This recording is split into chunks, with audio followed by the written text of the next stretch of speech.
Hay realidades que son imposibles de describir con nuestro lenguaje habitual.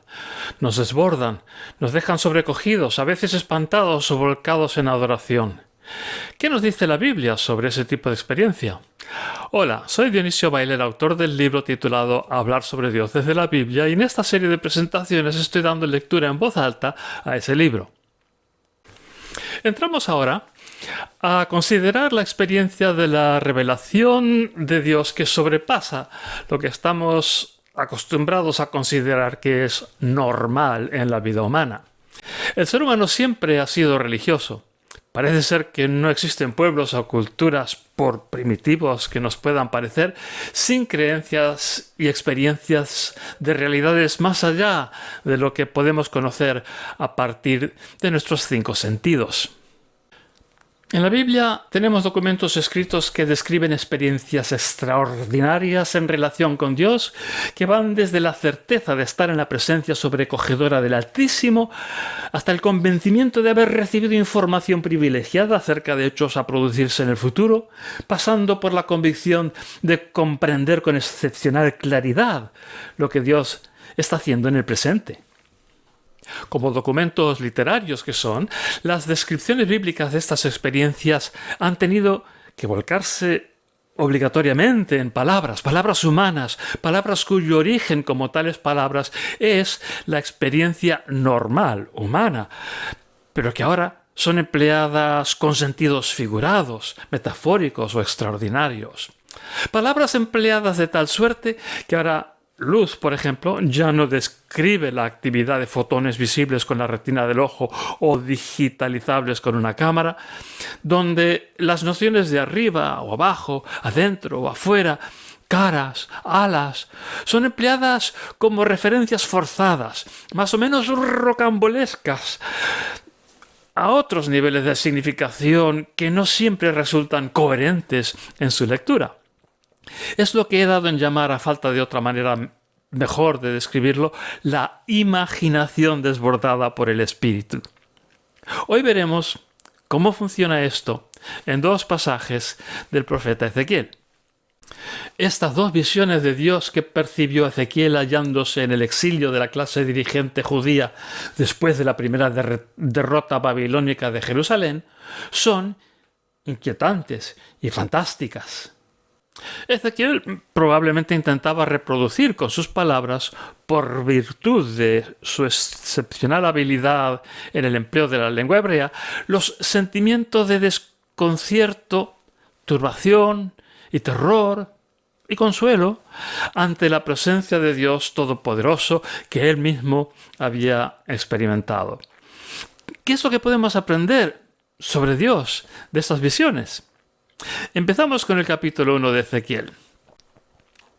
Y sucedió en el año 30, en el 5º día del 4º mes, y yo me encontraba entre los cautivos destinados al canal de Quebar. Se abrió el cielo y vi formas de Dios. A 5 del mes, es decir, del 5º año de la cautividad del rey Joaquín, experimentó efectivamente Ezequiel, hijo de Buzi, una cosa de Dios junto al canal de Quebar en la tierra de los caldeos, y experimentó allí la mano del soberano. Entonces miré y ¡anda! Un viento huracanado del norte, una nube pesada y un fuego que se lleva solo y un resplandor suyo en derredor, y en su interior como si fuera ojos de ámbar en medio del fuego, y en el interior un parecido a 4 seres vivos, y así es su forma, un parecido humano por aquí, pero 4 caras para cada uno y 4 alas para cada uno de ellos, y sus patas de pata recta, y cada pata acaba en como pezuña de becerro, y florecen como ojos de bronce pulido. Y manos humanas debajo de sus alas por los 4 costados, y los 4 sus alas y sus caras. Las alas se enganchan la una con la otra, no se revuelven al avanzar, cada uno traspasa hacia adelante. Y sus caras, un parecido a caras humanas, y cara de león por la derecha de los 4, y cara de toro por la izquierda de los 4, y cara de águila para los 4 y por delante. Y sus alas se extienden por arriba de cada uno. 2 se enganchan y 2 les cubren el cuerpo. y cada uno traspasa hacia adelante al avanzar. Allí donde está el viento para transportar, avanzan sin revolverse para avanzar. Y un parecido a los seres vivos, en su forma es como ascuas de fuego que arden, como una forma de antorchas. Ella avanza entre los seres vivos y un resplandor de fuego, y desde el fuego sale relámpago. Entonces los seres vivos corren y vuelven como una forma de fogonazo. Yo estoy viendo los seres vivos y ¡mira! Una rueda en tierra pegada a los seres vivos por los 4 costados. La forma de las ruedas es que están hechas como ojos de topacio y un mismo parecido para cada una de las 4. Y su forma es como si estuviera la rueda dentro de la rueda. Al avanzar, avanzan sobre sus 4 costados, avanzan sin revolverse, y en cuanto a sus llantas, son altas y temibles, como les corresponde, y sus llantas están llenas de ojos en derredor por los 4 costados. Y al avanzar los 4 seres vivos, y avanzan las ruedas que tienen pegadas, y al despegar de la tierra los seres vivos, suben también las ruedas. Allí donde está el viento para transportar, allí avanzan ellos. El viento para avanzar hace despegar a la vez las ruedas para que el viento de los seres vivos esté en las ruedas. Cuando avanzan ellos, avanzan ellas. Cuando se detienen ellos, se detienen ellas. Y cuando despegan de la tierra, suben a la vez las ruedas. Porque el viento de los seres vivos está en las ruedas. Y sobre las cabezas de los seres vivos un parecido a una techumbre, como un manantial de hielo aterrador que se extiende sobre sus cabezas por todo lo alto. Y por debajo de la techumbre sus alas, rectas, cada cual enganchada a la siguiente. 2 recubren a cada cual por aquí, 2 recubren por allá sus cuerpos. Y estoy oyendo el ruido de las alas al ponerse en marcha, como rugido de muchas aguas, como rugido de violencias, rugido de griterío, como rugido de un ejército. Y al detenerse, relajan sus alas, y se produce un rugido desde encima de la techumbre que está sobre sus cabezas. Pero al detenerse, relajan sus alas.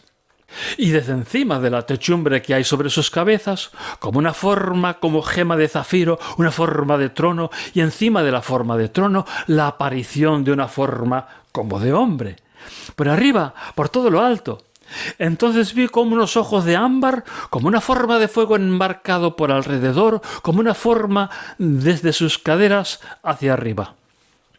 Y como una forma de fuego hacia abajo, vi como una forma de fuego como resplandor propio alrededor, como una forma de arco iris que está en la nube en día de lluvia. Así es la forma del fulgor en derredor de él, una forma de aparición del resplandor del soberano. Y lo vi, y me caí sobre mi cara, pero escuché una voz que hablaba. Bien. Ante una descripción y una escena como esta, está muy claro que cada lector o lectora habrá de llegar a sus propias conclusiones acerca de qué es lo que está pasando aquí y cómo hay que entenderlo.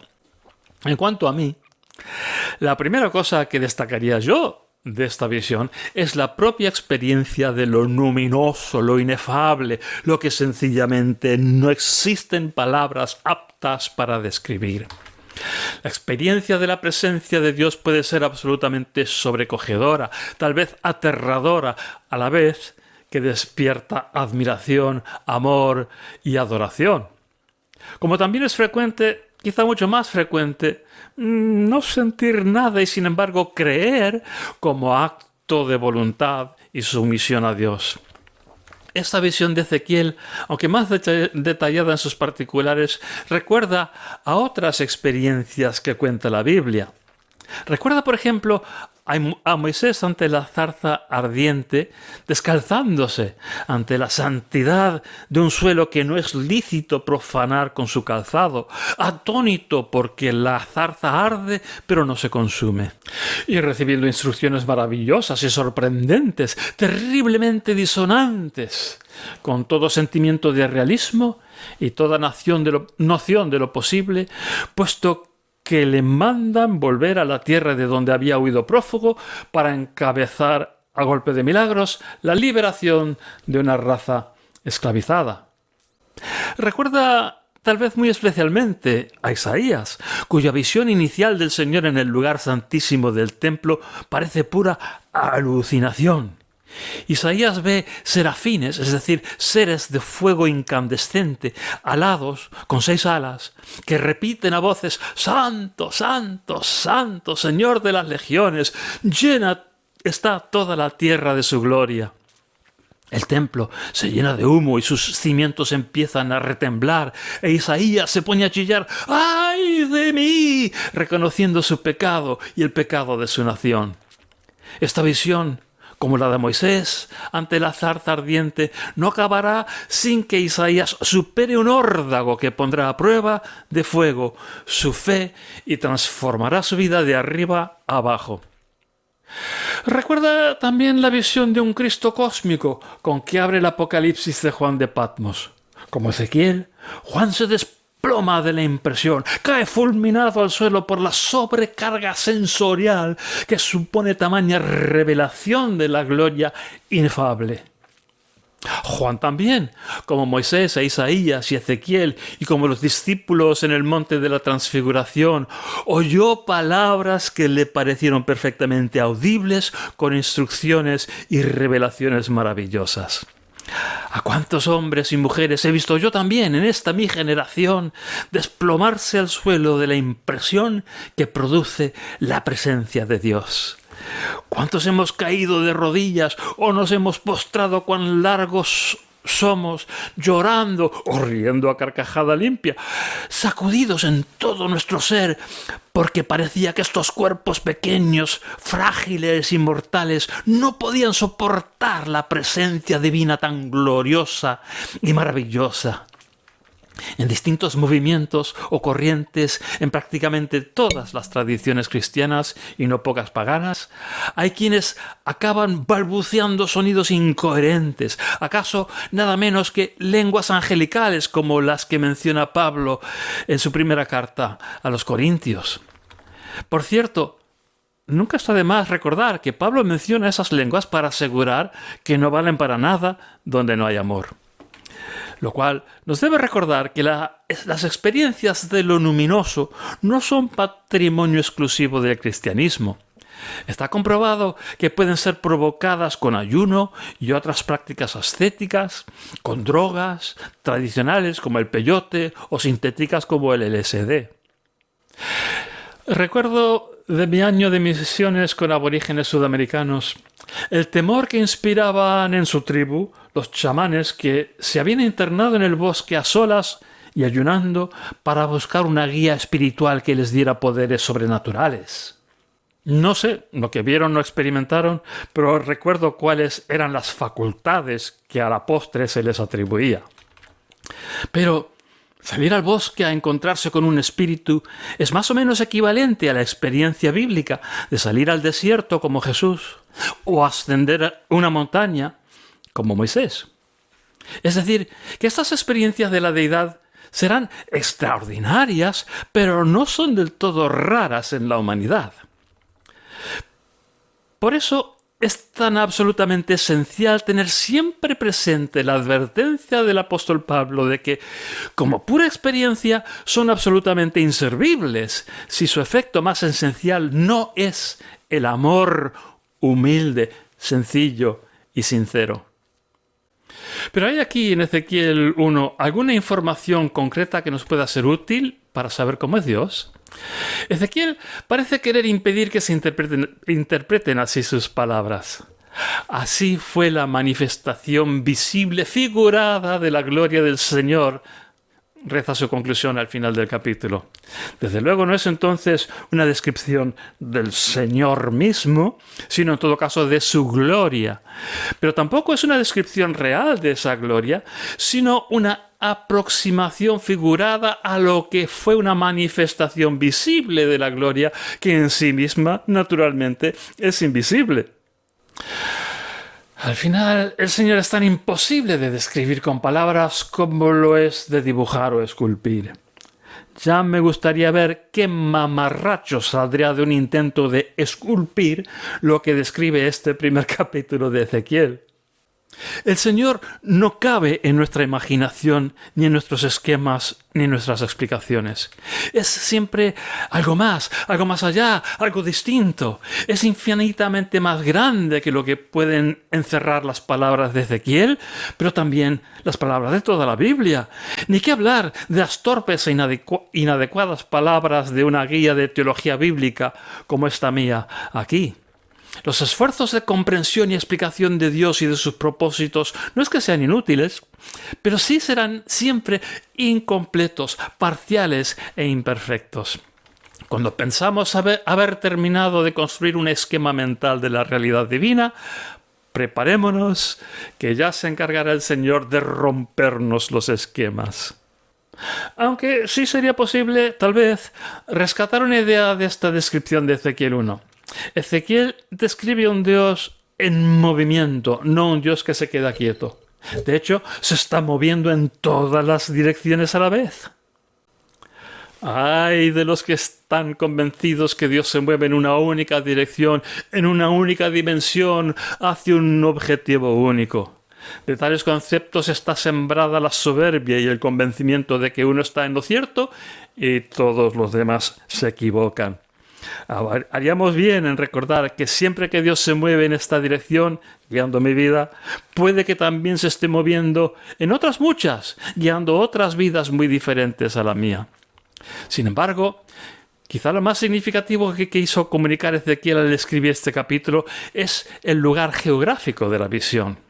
El Dios que desde la construcción monumental del templo de Salomón debía entenderse que había hecho su morada allí, en el corazón de Jerusalén, en el monte de Sión, llenándolo de su gloria para nunca apartarse, ahora se le aparece a Ezequiel en tierra babilónica. Salomón había dado a entender que para ser oídas y hallar respuesta favorable, las oraciones de los israelitas y también de extranjeros piadosos debían hacerse en dirección al templo que él había construido. Durante unos pocos siglos fue posible entender que esto fuese así. Ezequiel, desterrado antes de la destrucción del templo, seguramente seguía pensando que esto era así. ¿Qué hace Dios, entonces, allí, a orillas del río Quebar? Dios parece haberse cansado de tener un domicilio fijo. Parece tener la intención de saltarse las limitaciones geográficas, proponerse abandonar su morada eterna en ese templo de piedra hecho por manos humanas. Ante todo, el Señor parece querer acompañar a los judíos a la diáspora y ser su Dios allí, entre las naciones. Procedamos ahora a leer Ezequiel capítulo 10 y capítulo 11 versículos 22 a 25. Entonces miré, y anda, la techumbre que está sobre la cabeza de los acompañantes es como una gema de zafiro, como parecida a una forma de trono. Le habla al hombre vestido con ropa de lino y le dice: entra entre las ruedas, por debajo del acompañante, y coge unos puñados de las ascuas ardientes que hay entre medio de los acompañantes y desparrámalos sobre la ciudad. Y entró. Yo mismo lo vi. Y los acompañantes están situados a la derecha del templo cuando entra el hombre. Y la nube llena todo el patio interior. Entonces se alza el resplandor del soberano de sobre el acompañante junto al umbral del templo. Y se llena todo el templo con la nube, y el patio está lleno del fulgor del resplandor del soberano. Y el rugido de las alas de los acompañantes se oye hasta el patio exterior, como un rugido de Dios Shaddai en el acto.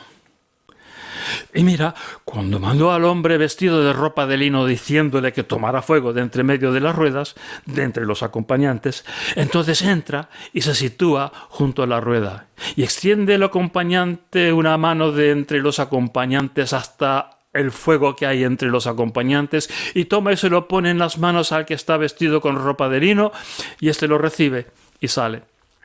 Y se les ve a los acompañantes algo como una mano humana por debajo de las alas. Entonces miré y, anda, hay 4 ruedas pegadas a los acompañantes, un acompañante y una rueda pegada al acompañante.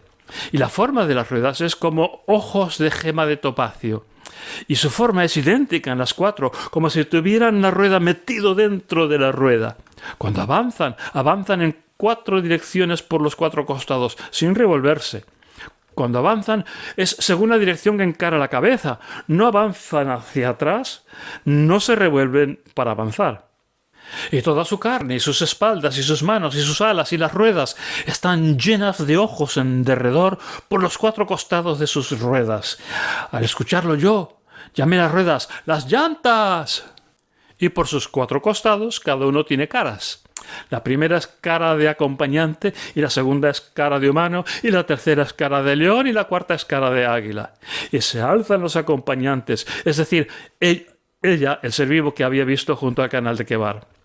Y al avanzar los acompañantes, avanzan las ruedas que tienen pegadas, y al extender sus alas los acompañantes para despegar de la tierra, no se revuelven, las ruedas también.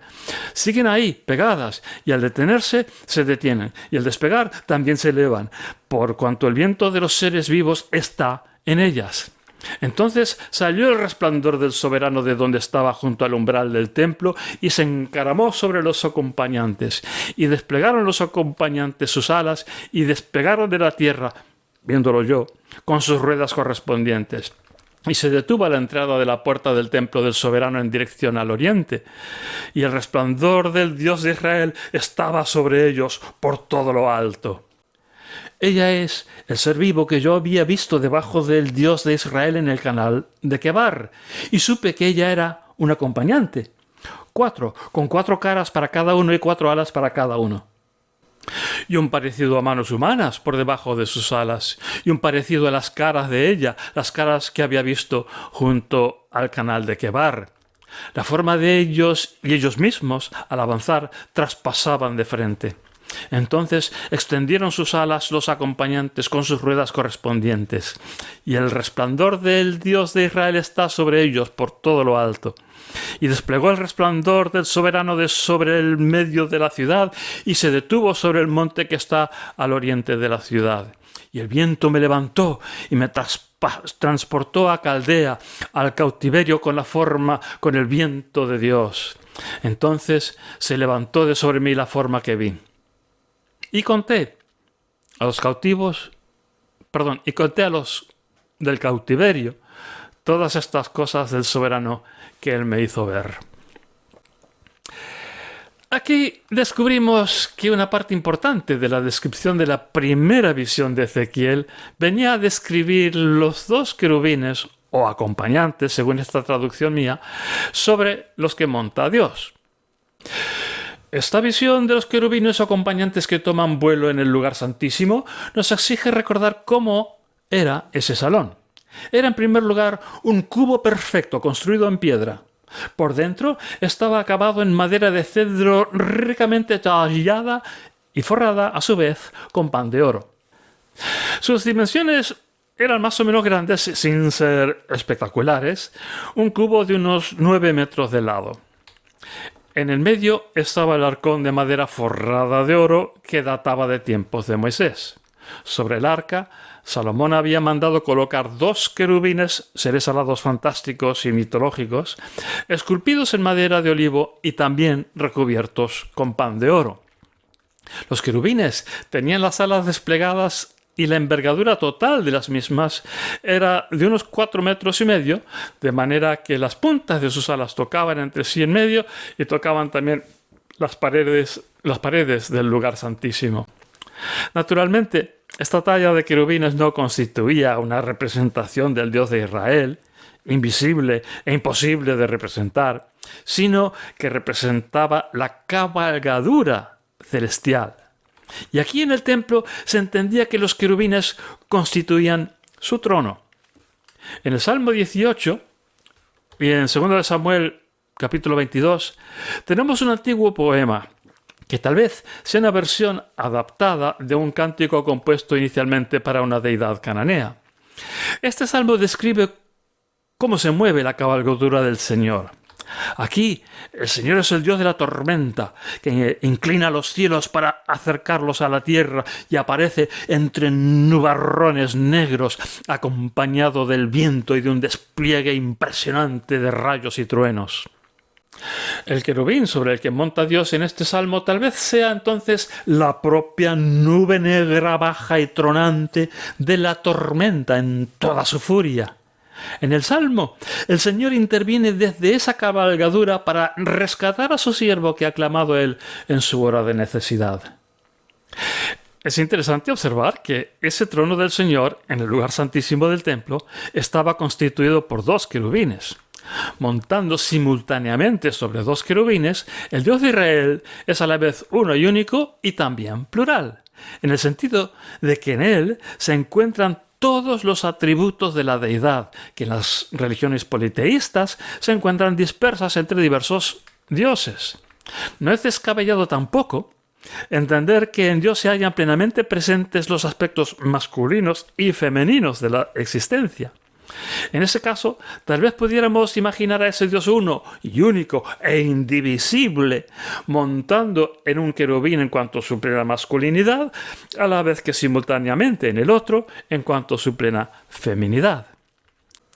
Los textos bíblicos jamás sugieren esa idea expresamente, pero el hecho de que son 2 los querubines que constituyen el trono del Señor en el templo abre la puerta a la imaginación en formas impredecibles.